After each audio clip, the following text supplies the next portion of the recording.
Sa pagising ko sa umaga, ramdam ko na agad na merong mali. Tila ba'y ayaw mapakali ng aking isipan. Iniisip ang bagay na aking ginawa na alam kong hindi ako sigurado kung tama.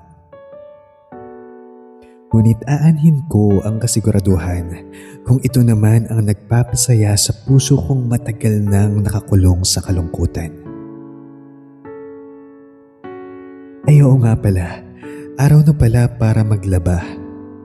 Araw na pala para linisin at ipaalala sa iyo ang mga pangako at salitang binitawan nating dalawa na tila madumi na. At kumuha ako ng mga hanger. Kumuha ng walang kasiguraduhan.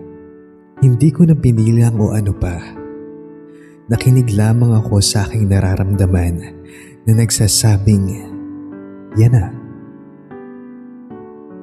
Kagaya ng pagmamahal kong to, hindi alam kung saan patungo o kung tama ba.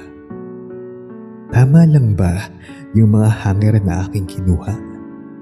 Tama lang ba yung oras na nilaan ko sa iyo at iyong kinuha? Paano kung ang mga hanger na yun ay lumagpas na pala?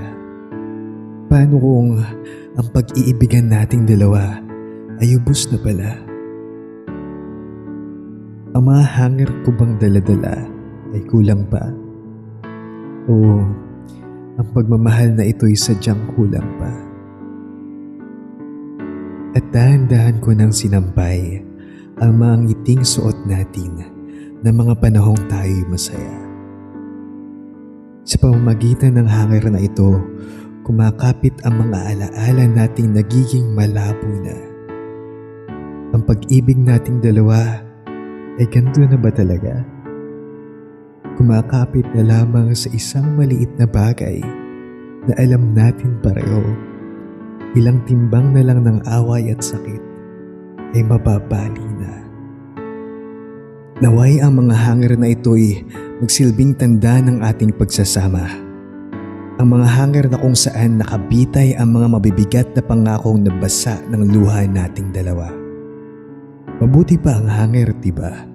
Patuloy na kumakapit at naghihintay sa mga pangakong ang kasiguraduhan ay naglaho na. Umaasang babalikan pa ang mga sinabi mong tila iniwanan mo na.